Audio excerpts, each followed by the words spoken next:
अत श्री राधा जी के विशाल भवन एवं अंतपुर की शोभा का वर्णन, ब्रह्मा आदि को दिव्य तेज पुंज के दर्शन तथा उनके द्वारा उन तेजोमय परमेश्वर की स्तुति। भगवान नारायण कहते हैं, संपूर्ण गोलों का दर्शन करके उन तीनों देवताओं के मन में बड़ा हर्ष हुआ। वे फिर श्री राधा के प्रधान द्वार पर आई। उस द्वार का निर्माण उत्तम रत्नों और मणियों से हुआ था। वहाँ 2 वेदिकाएं थीं। हल्दी के रंग की उत्तम मणि से, जिसमें हीरे का भी सम्मिश्रण था, बनाए गए श्रेष्ठ रत्नमणि निर्मित किवाड़ उस द्वार की शोभा बढ़ाते थे। देवताओं ने देखा, उस द्वार पर रक्षा के लिए परम उत्तम वीर भानु की नियुक्ति हुई है। वे रत्नों के बने हुए सिंहासन पर बैठे हैं, पीताम्बर पहने हैं तथा रत्नमय आभूषणों से विभूषित हैं। उनके मस्तक पर रत्नमय मुकुट उद्भासित हो रहा है। विचित्र चित्रों से अलंकृत उस अद्भुत एवं विचित्र द्वार की रक्षा करते हुए द्वारपाल वीर भानु के पास जा देवताओं ने प्रसन्नतापूर्वक अपना सारा अभिप्राय निवेदन किया। तब द्वारपाल ने निशंक होकर उन देवेश्वरों से कहा, देवगण, मैं इस समय आज्ञा लिए बिना आप लोगों को भीतर नहीं जाने दूंगा। मुने यह कहकर द्वारपाल ने श्री कृष्ण जी के स्थान पर सेवकों को भेजा और उनकी आज्ञा पाकर देवताओं को अंदर जाने की अनुमति दी। उससे पूछकर वे तीनों देवता दूसरे उत्तम द्वार पर गए, जो पहले से भी अधिक विचित्र, सुंदर और मनोहर था। नारद उस द्वार पर नियुक्त हुए चंद्रभानु नामक द्वारपाल दिखाई दिए, जिनकी अवस्था किशोर थी। शरीर की कांति सुंदर एवं श्याम थी। वे सोने का बेंत हाथ में लिए रत्नमय आभूषणों से भूषित हो रत्नमय सिंहासन पर विराजमान थे। 5 लाख गोपों का समूह उनकी शोभा बढ़ा रहा था। उनसे पूछकर देवता लोग तीसरे उत्तम द्वार पर गए, जो दूसरे से भी अधिक सुंदर, विचित्र तथा मणियों के तेज से प्रकाशित था। नारद वहां द्वार की रक्षा में नियुक्त सूर्य भानु नामक द्वारपाल दिखाई दिए, जो 2 भुजाओं से युक्त मुरलीधारी, किशोर, श्याम एवं सुंदर थे। उनके दोनों गोलों पर 2 मणिमय कुंडल झलमला रहे थे। रत्न कुंडलधारी सूर्य भानु श्री राधा और श्री कृष्ण के परम प्रिय एवं श्रेष्ठ सेवक थे। वे सम्राट की भांति 9 लाख गोपों से घिरे रहते थे। उनसे पूछकर देवता लोग चौथे द्वार पर गए, जो उन सभी द्वारों से विलक्षण, रमणीय तथा मणियों की दिव्य दीप्ति से उद्दीप्त दिखाई देता था। अद्भुत एवं विचित्र रत्न समूह से जटित होने के कारण उस द्वार की मनोहरता और बढ़ गई थी। उसकी रक्षा के लिए वर्जराज वसु भानु नियुक्त थे। देवता लोग उनसे मिले। वे किशोर अवस्था के सुंदर एवं श्रेष्ठ पुरुष थे। हाथ में मणिमय दंड लिए हुए थे। रमणीय आभूषणों से भूषित हो रत्न सिंहासन पर बैठे थे। पके भीम फल के समान लाल ओष्ठ और मंद मंद मुस्कान से वे अत्यंत मनोहर दिखाई देते थे। देवता लोग उनसे पूछकर 5वें द्वार पर गए। वह हीरे की दीवारों पर अंकित विचित्र चित्रों से अत्यंत प्रकाशमान दिखाई देता था। वहाँ देव भानु नामक द्वारपाल मिले, जो रत्नमय आभूषण धारण करके मनोहर सिंहासन पर आसीन थे। उनके मस्तक पर मोर पंख का मुकुट शोभा दे रहा था और वे रत्नों के हार से अलंकृत थे। कदम्बों के पुष्प से सुशोभित, उत्तम रत्नमय कुंडलों से प्रकाशित, चंदन, अगुरु, कस्तूरी और कुमकुम के द्रव्य से चर्चित थे। सम्राटों के समान 10 लाख प्रजा उनके साथ थी। हाथ में बेंत धारण करने वाले द्वारपाल देव भानु से पूछकर देवता लोग प्रसन्नता पूर्वक आगे बढ़े। सामने छठा द्वार था, उसकी विलक्षण शोभा थी। चित्रों की श्रेणियों से वह द्वार उद्भासित हो रहा था। उसकी दोनों दीवारें वज्रमणि हीरे की बनी थी और फूलों की मालाओं से सजाई गई थी। उस द्वार पर वर्जराज शक्रभानु नियुक्त थे। देवता लोग उनसे मिले। वे नाना प्रकार के अलंकारों की शोभा से संपन्न थे। उनके साथ 10 लाख प्रजाएं थी। चंदन पल्लव से युक्त उनके कपोल कुंडलों की प्रभा से उद्भासित थी। उनसे आज्ञा लेकर देवता लोग तुरंत ही 7वें द्वार पर जा पहुँचे। उसमें नाना प्रकार के चित्र अंकित थे। वह पिछले 6 द्वारों से अत्यंत विलक्षण था। वहाँ द्वारपाल के पद पर श्री हरि के परम प्रिय रत्न भानु नियुक्त थे, जिनका सारा अंग चंदन से अभिषिक्त था। वे पुष्पों की माला से भूषित थे। मणि रत्न निर्मित मनोहर एवं रमणीय भूषण उनकी शोभा बढ़ाते थे। 12 लाख गोप आज्ञा के अधीन रहकर राजाधिराज की भांति उनकी शोभा बढ़ाते थे। उनका मुखारविंद प्रसन्नता से खिला था। वे रत्न में सिंहासन पर विराजमान थे। उनके हाथ में बेंत की छड़ी शोभा पाती थी। वे तीनों देवेश्वर उनसे बातचीत करके प्रसन्नता पूर्वक 8वें द्वार पर गए। वहाँ पूर्वोक्त 7 द्वारों से विलक्षण एवं विचित्र प्रभावशाली शोभाशाली था। वहाँ उन्होंने सुपार्श्व नामक मनोहर द्वारपाल को देखा। वे भाल देश में धारित चंदन के तिलक से अत्यंत उद्भासित दिखाई देते थे। उनके ओठ बंधु जीव पुष्प दोपहरिया के समान लाल थे। रत्नों के कुंडल उनके गंडस्थल को अलंकृत किए हुए थे। वे समस्त अलंकारों की शोभा से संपन्न थे। रत्नमय दंड धारण करते थे और उनके साथ 12 लाख गोप थे। वहाँ से अनुमति मिलने पर वे देवता शीघ्र ही 9वें अभीष्ट स्थान पर गए। वहाँ हीरे आदि उत्तम रत्नों की 4 वेदियाँ बनी थी। वह द्वार अपूर्व चित्रों से लज्जित तथा मालाओं की जाली से भूषित था। वहाँ सुंदर आकार वाले सुबल नामक द्वारपाल दृष्टि गोचर हुए, जो भांति भांति के आभूषण से भूषित भूषण के योग्य तथा मनोहर थे। उनके साथ 12 लाख ब्रजवासी थे। दंडधारी सुबल से पूछकर देवताओं ने तत्काल दूसरे द्वार को प्रस्थान किया।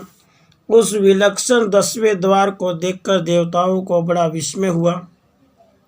वहाँ का सब कुछ अनिर्वचनीय, अदृष्ट और अश्रुत था। वैसा दृश्य कभी देखने और सुनने में भी नहीं आया था।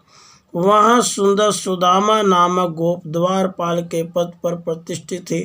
सुदामा का रूप श्री कृष्ण के समान ही मनोहर तथा अवर्णनीय था। उनके साथ 20 लाख गोपों का समूह रहता था। दंडधारी सुदामा का दर्शन मात्र करके देवता लोग दूसरे द्वार पर चले गए। वह 11वां द्वार अत्यंत विचित्र और अद्भुत था। वहाँ सुंदर चित्र अंकित थे। वहाँ के द्वारपाल वर्जराज श्रीदामा थे, जिन्हें राधिका जी अपने पुत्र के समान मानती थी। वे पीताम्बर से विभूषित थे। बहुमूल्य रत्नों द्वारा रचित रम्य सिंहासन पर आसीन थे और अमूल्य रत्नाभरण उनकी शोभा बढ़ाते थे। उनका रूप बड़ा ही मनोहर था। चंदन, अगुरु, कस्तूरी और कुमकुम से उनका श्रृंगार हुआ था। वे अपने कपोलों के योग्य कानों में उत्तम रत्न में कुंडल धारण करके प्रकाशित हो रहे थे। श्रेष्ठ रत्नों द्वारा रचित विचित्र मुकुट उनके मस्तक की शोभा बढ़ा रहा था। परफुल, मालती, पुष्प की मालाओं से उनके सारे अंग विभूषित थे। करोड़ों गोपों से घिरे होने के कारण राजाधिराज से भी अधिक उनकी शोभा होती थी। उनकी अनुमति ले देवता लोग प्रसन्नता पूर्वक 12वें द्वार पर गए, जहाँ बहुमूल्य रत्नों की बनी हुई बहुत सी वेदिकाएं प्रकाशित हो रही थी। वह विचित्र द्वार सबके लिए दुर्लभ, अदृश्य और अश्रुत था। वज्रमयी भीतों पर अंकित चित्रों के कारण उस द्वार की सुंदरता और मनोहरता बहुत बढ़ गई थी। देवताओं ने देखा 12वें द्वार की रक्षा में सुंदरी गोपांगनाएं नियुक्त हुई हैं। वे सब की सब रूप यौवन से संपन्न, रत्न आभरणों से भूषित, पीताम्बर धारिणी तथा बंधे हुए केश कलाप के भार से सुशोभित थी। उनके सारे अंग सुस्निग्ध मालती की मालाओं से अलंकृत थे। रत्नों के बने हुए कंगन, बाजूबंद तथा नूपुर उन अंगों की शोभा बढ़ाते थे। उनके दोनों कपोल दिव्य रत्न में कुंडलों से उद्भासित हो रहे थे। वे चंदन, अगुरु, कस्तूरी और कुमकुम के द्रव्य से अपना श्रृंगार किए हुए थी। वहाँ 100 कोटि गोपियों में एक श्रेष्ठ गोपी थी, जो श्रीहरि को भी परम प्रिय थी। उन करोड़ों गोपिकाओं को देखकर देवताओं को बड़ा विस्मय हुआ।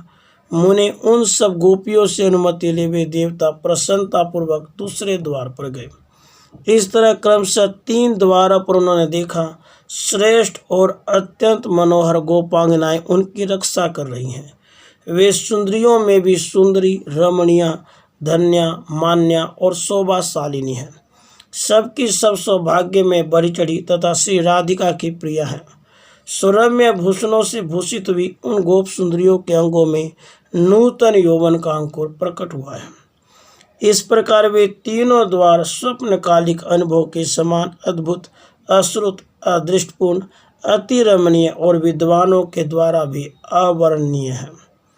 उन सब को देखकर और उन गोपांगनाओं से बातचीत करके आश्चर्यचकित हुए वे तीनों देवेश्वर 16वें मनोहर द्वार पर गए, जो श्री राधिका के अंतःपुर का द्वार था। वह सब द्वारों में प्रधान तथा केवल गोपांगनाओं द्वारा ही रक्षित था।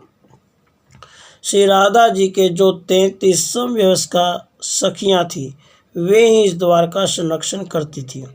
उन सब की वेशभूषा अवर्णनीय थी। वे नाना प्रकार के सद्गुणों से युक्त, रूप यौवन से संपन्न तथा रत्न में अलंकारों से भूषित थी। रत्न निर्मित कंकण, केयूर तथा नुपुर धारण किए हुए थी। उनके कटी प्रदेश श्रेष्ठ रत्नों की बनी हुई शुद्र घंटिकाओं से अलंकृत थे। रत्न निर्मित युगल कुंडलों से उनके गंडस्थलों की बड़ी शोभा हो रही थी। परफुल मालती की मालाओं से उनके वक्षस्थल का मध्य भाग उद्भासित हो रहा था। उनके मुख चंद्र शरद पूर्णिमा के चंद्रमाओं की प्रभा को छीने लेते थे। पारिजात के पुष्पों की मालाओं से उनके सुरम्य केश पास आविष्टित थे। वे भांति भांति के सुंदर आभूषणों से विभूषित थी। पके बीम फल के समान उनके लाल लाल ओठ थे। मुखार बिंदों पर मंद मुस्कान की छटा छा रही थी। पके अनार के दानों की भांति दंत पंक्तियां उनकी शोभा बढ़ा रही थी। मनोहर चंपा के समान गौर वर्ण वाली उन गोप किशोरियों के कटी भाग अत्यंत कृष्ण थे। उनकी नासिकाओं में गज मुक्ता की बुला की शोभा दे रही थी। वे नासिकाएं पक्षीराज गरुड़ की सुंदर चोंच की शोभा धारण करती थी। उनका चित्त नित्य मुकुंद के चरणाविंदों में लगा हुआ था। द्वार पर खड़े हुए निमेष रहित देवताओं ने उन सबको देखा। वह द्वार श्रेष्ठ मणि रत्नों की वेदिकाओं से सुशोभित था। इंद्रनील मणि के बहुत से खंभे उसकी शोभा बढ़ा रहे थे। उनके बीच बीच में सुंदरी सिंदूरी रंग की लाल मणियां जड़ी हुई थी। उस द्वार को पारिजात पुष्पों की मालाओं से सजाया गया था। उन्हें छूकर बहने वाली वायु वहां सर्वत्र सुगंध फैला रही थी। राधिका के उस परम आश्चर्य में अंतःपुर के द्वार का अवलोकन करके देवताओं के मन में श्री कृष्ण चरणारविंदों के दर्शन की उत्कंठा जाग उठी। उन्होंने उन सखियों से पूछकर शीघ्र ही द्वार के भीतर प्रवेश किया। उनके शरीर में रोमांच हो आया था। भक्ति के उद्रेक से उनकी आंखें भर आई थी, उनके मुख और कंधे कुछ कुछ झुक गए थे। अब देवताओं ने श्री राधा के उस श्रेष्ठ अंतःपुर को अत्यंत निकट से देखा। समस्त मंदिरों के मध्य भाग में एक मनोहर चतुशाला थी, जिसकी रचना बहुमूल्य रत्नों के सार भाग से की गई थी। भांति भांति के हीरक जटित मणिमय स्तंभ उनकी शोभा बढ़ा रहे थे। पारिजात पुष्पों की मालाओं की झालरों से उसे सजाया गया था। मोती, माणिक्य, श्वेत, चंवर, दर्पण तथा बहुमूल्य रत्नों के सार तत्व से बने हुए कलश उस चतुशाला की विभूषित कर रहे थे। रेशमी सूत में गूंथे हुए चंदन पल्लवों की बंधनवार से विभूषित मणिमय स्तंभ समूह उसके प्रांगण को रमणीय बना रहे थे। चंदन, अगुरु, कस्तूरी तथा कुमकुम के द्रव्य का वहाँ छिड़काव हुआ था। श्वेत धान्य, श्वेत पुष्प, मूंगा, फल, अक्षत, दुर्वादल और लाजा आदि के निछावर से उसकी अपूर्व शोभा हो रही थी। फल, रत्न, रत्न कलश, सिंदूर, कुमकुम और पारिजात की मालाओं से उसको सजाया गया था। फूलों की सुगंध से सुवासित वायु उस स्थान को सब ओर से शोर युक्त बना रही थी, जो सर्वथा अनिर्वचनीय, अनिरूपित और ब्रह्मांड मात्र में दुर्लभ द्रव्य वस्तुएं थी। उन्हीं से उस भव्य भवन को विभूषित किया गया था। वहाँ अत्यंत सुंदर रत्नमयी सैया बिछी थी, जिस पर महीन एवं कोमल वस्त्रों का बिछावन था। नारद करोड़ों रत्नमय कलश तथा रत्न निर्मित पात्र वहाँ सजा कर रखे गए थे, जो बहुमूल्य होने के साथ ही बहुत सुंदर थे। उनसे उस चतुशाला की बड़ी शोभा हो रही थी। नाना प्रकार के वाद्यों की मधुर ध्वनि वहाँ गूंज रही थी। वीणा आदि के स्वर यंत्रों के साथ गोपियों का सुमधुर गीत सुनाई पड़ता था। मृदंग तथा अन्य अन्य वाद्यों की ध्वनि से वह स्थान बड़ा मोहक जान पड़ता था। श्री कृष्ण तुल्य रंग, रूप और वेशभूषा वाले गोप समूहों से घिरे हुए उस अंतःपुर को झुंड के झुंड गोपांगनाएं, जो श्री राधा की सखियां थी, सुशोभित कर रही थी। श्री राधा और श्री कृष्ण के गुणगान संबंधी पदों का संगीत वहां सब ओर सुनाई पड़ता था। ऐसे अंतःपुर को देखकर वे देवता विस्मय से विमुग्ध हो उठे। उन्होंने वहां मधुर गीत सुना और उत्तम नृत्य देखा। वे सब देवता वहां स्थिर भाव से खड़े हो गए। उन सब का चित्त ध्यान में एकतान हो रहा था। उन देवेश्वरों को वहां रमणीय रत्न सिंहासन दिखाई दिया, जो 100 धनुष के बराबर विस्तृत था। वह सब ओर से मंडलाकार दिखाई देता था। श्रेष्ठ रत्नों के बने हुए छोटे छोटे कलश समूह उसमें जुड़े हुए थे। विचित्र पुतलियों, फूलों तथा चित्रमय काननों से उनकी बड़ी शोभा हो रही थी। ब्राह्मण वहाँ उनको एक अत्यंत अद्भुत और आश्चर्यमय तेजपुंज दिखाई दिया, जो करोड़ों सूर्यों के समान प्रकाशमान था। वह दिव्य ज्योति से जाज्वल्यमान हो रहा था। ऊपर चारों ओर 7 ताड़ की दूरी में उसका प्रकाश फैला हुआ था। सबके तेज को छीन लेने वाला वह प्रकाश पुंज संपूर्ण आश्रम को व्याप्त करके दीप्यमान था। वह सर्वत्र व्यापक, सबका बीज तथा सबके नेत्रों को अवरुद्ध कर देने वाला था। उस तेज स्वरूप को देखकर वे देवता ध्यान मग्न हो गए। भक्ति भाव से मस्तक एवं कंधे झुकाकर बड़ी श्रद्धा के साथ उसको प्रणाम करने लगे। उस समय परमानंद की प्राप्ति से उनके नेत्रों में आंसू भर आए थे। सारे अंग पुलकित हो गए थे। वैसे जान पड़ते थे मानो उनके अभीष्ट मनोरथ पूर्ण हो गए हो। उन तेजा स्वरूप परमेश्वर को नमस्कार करके वे तीनों देवेश्वर उठकर खड़े हो गए और उन्हीं का ध्यान करते हुए उस तेज के सामने गए। ध्यान करते करते जगत सृष्टा ब्रह्मा के दोनों हाथ जुड़ गए। नारद उन्होंने शिव को दाहिने और धर्म को बाएं कर लिया तथा भक्ति के उद्रेक से चित्त को ध्यान मग्न करके उन परात्पर गुणातीत परमात्मा जगदीश्वर श्री कृष्ण की स्तुति करने लगे। ब्रह्मा जी बोले, जो वर वरेण्य वरद वरदायकों के कारण तथा संपूर्ण प्राणियों की उत्पत्ति के हेतु है, उन तेज स्वरूप परमात्मा को मैं नमस्कार करता हूँ। जो मंगलकारी मंगल के योग्य मंगल रूप मंगलदायक तथा समस्त मंगलों के आधार हैं, उन तेजोमय परमात्मा को मैं प्रणाम करता हूँ। जो सर्वत्र विद्यमान निर्लिप्त आत्मस्वरूप परात्पर निरीह और अवृतज्ञ है, उन तेज स्वरूप परमेश्वर को नमस्कार करता हूँ। जो सगुण निर्गुण सनातन ब्रह्म ज्योति स्वरूप साकार एवं निराकार हैं, उन तेज रूप परमात्मा को मैं नमस्कार करता हूँ। प्रभु, आप अनिर्वचनीय व्यक्त अव्यक्त अद्वितीय स्वेच्छामय तथा सर्वरूप हैं। आप तेजा स्वरूप परमेश्वर को मैं नमस्कार करता हूँ। तीनों गुणों का विभाग करने के लिए आप तीन रूप धारण करते हैं, परंतु है तीनों गुणों से अतीत। समस्त देवता आपकी कला से प्रकट हुए हैं। आप श्रुतियों की पहुँच से ही परे हैं, फिर आपको देवता कैसे जान सकते हैं? आप सबके आधार सर्वस्वरूप सबके आदि कारण स्वयं कारण रहित सबका संहार करने वाले तथा अंत रहित हैं। आप तेजा स्वरूप परमात्मा को नमस्कार है। जो सगुण रूप है वही लक्ष्य होता है और विद्वान पुरुष उसी का वर्णन कर सकते हैं, परंतु आपका रूप अलक्ष्य है, अतः मैं उसका वर्णन कैसे कर सकता हूँ? आप तेज रूप परमात्मा को मेरा प्रणाम है। आप निराकार होकर भी दिव्य आकार धारण करते हैं, इंद्रियातीत होकर भी इंद्रिय युक्त होते हैं। आप सबके साक्षी हैं, परंतु आपका साक्षी कोई नहीं है। आप तेजोमय परमेश्वर को मेरा नमस्कार है। आपके पैर नहीं है तो भी आप चलने की योग्यता रखते हैं, नेत्रहीन होकर भी सबको देखते हैं, हाथ और मुख से रहित होकर भी भोजन करते हैं।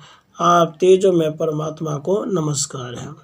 वेद में जिस वस्तु का निरूपण है, विद्वान पुरुष उसी का वर्णन कर सकते हैं। जिसका वेद में भी निरूपण नहीं हो सका, आपके उस तेजोमय स्वरूप का मैं नमस्कार करता हूँ। जो सर्वेश्वर है किंतु जिसका ईश्वर कोई नहीं है, जो सबका आदि है परंतु स्वयं आदि से रहित है, जो सबका आत्मा है किंतु जिसका आत्मा दूसरा कोई नहीं है, आपके उस तेजोमय स्वरूप को मैं प्रणाम करता हूँ। मैं स्वयं जगत का सृष्टा और वेदों का प्रकट्य करने वाला हूँ। धर्मदेव जगत के पालक तथा महादेव जी संहारकारी हैं, फिर भी हम में से कोई भी आपके उस तेजोमय स्वरूप का स्तवन करने में समर्थ नहीं है। आपकी सेवा के प्रभाव से वे धर्मदेव अपने रक्षक की रक्षा करते हैं। आपकी आज्ञा से आपके द्वारा निश्चित किए हुए समय पर महादेव जी जगत का संहार करते हैं। आपके चरणारविंदों की सेवा से सामर्थ्य पाकर मैं प्राणियों के प्रारब्ध या भाग्य के लिपि का लेखक तथा कर्म करने वालों के फल का दाता बना हुआ हूँ। प्रभु, हम तीनों आपके भक्त हैं और आप हमारे स्वामी हैं। ब्रह्मांड में बिंब सदृश होकर हम विषयी हो रहे हैं। ब्रह्मांड अनंत है और उनमें हम जैसे सेवक कितने ही हैं। जैसे रेणु तथा उनके परमाणुओं की गणना नहीं हो सकती, उसी प्रकार ब्रह्मांडों और उनमें रहने वाले ब्रह्मा आदि की गणना भी असंभव है। आप सबके उत्पादक परमेश्वर, आपकी स्तुति करने में कौन समर्थ है? जिन महाविष्णु की एक एक रोमकूप में एक एक ब्रह्मांड, वे भी आपके 16 अंश। समस्त योगी जन आपके इस मनोवांछित ज्योतिमय स्वरूप का ध्यान करते हैं, परंतु जो आपके भक्त हैं वे आपके दासता में अनुरक्त रहकर सदा आपके चरण कमलों की सेवा करते हैं। परमेश्वर, आपका जो परम सुंदर और कमनीय किशोर रूप है, जो मंत्रों ध्यान के अनुरूप है, आप उसी का हमें दर्शन कराइए। जिसकी अंक आती नूतन जलधर के समान श्याम है, जो पीताम्बरधारी तथा परम सुंदर है, जिसके 2 भुजाएं हाथ में मुरली और मुख पर मंद मन मुस्कान है, जो अत्यंत मनोहर है, माथे पर मोर पंख का मुकुट धारण करता है, मालती के पुष्पों से जिसका श्रृंगार किया गया है, जो चंदन अगुरु कस्तूरी और केसर के अंगराग से चर्चित है, अमूल्य रत्नों के सार तत्व में निर्मित आभूषणों से भूषित है, बहुमूल्य रत्नों के बने हुए किरीट मुकुट जिसके मस्तक को उद्भासित कर रहे हैं, जिसका मुख चंद्र शरत काल के प्रफुल्ल कमलों की शोभा को चुराए लेता है, जो पके बिंब फल के समान लाल ओठों से सुशोभित है, परिपक्व अनार के बीज की भांति चमकीली दंत पंक्ति जिसके मुख की मनोरमता को बढ़ाती है। जो रास रस के लिए उत्सुक हो केली कदम के नीचे खड़ा है, गोपियों के मुखों की ओर देखता है, श्री राधा के वक्षस्थल पर विराजित है। आपके उसी केली रस उत्सुक रूप को देखने की हम सबकी इच्छा है। ऐसा कहकर विश्वदाता ब्रह्मा उन्हें बारंबार प्रणाम करने लगे। धर्म और शंकर ने भी इसी स्तोत्र से उनका स्तुति किया और नेत्रों में आंसू भरकर बारंबार वंदना की। मुनि उन त्रिदेशेश्वरों ने खड़े खड़े पुनः स्तवन किया। वे सब के सब वहाँ भगवान श्री कृष्ण के तेज से व्याप्त हो रहे थे। धर्म शिव और ब्रह्मा जी के द्वारा किए गए स्तवराज को जो प्रतिदिन श्रीहरि के पूजा काल में भक्ति पूर्वक पढ़ता है वह उसकी अत्यंत दुर्लभ और दृढ़ भक्ति प्राप्त कर लेता है। देवता असुर और मुनिंद्रों को श्रीहरि का दास्य दुर्लभ है, परंतु स्तोत्र का पाठ करने वाला उसे पा लेता है। साथ ही अनिमा आदि सिद्धियों सालोक्य आदि 4 प्रकार मुक्तियों को ही प्राप्त कर लेता है। इस लोक में भी वह भगवान विष्णु के समान ही विख्यात एवं पूजित होता है, इसमें संशय नहीं है। नीचे उसे वाक्य सिद्धि और मंत्र सिद्धि भी सुलभ हो जाती है। वह संपूर्ण सौभाग्य और आरोग्य लाभ करता है। उसके यश से सारा जगत पूर्ण हो जाता है। वह श्लोक में पुत्र विद्या कविता स्थिर लक्ष्मी साध्वी सुशीला पतिव्रता पत्नी सुस्थिर संतान तथा चिरकाल स्थायिनी कीर्ति प्राप्त कर लेता और अंत में उसे श्री कृष्ण के निकट स्थान प्राप्त होता है। राधे कृष्ण राधे कृष्ण।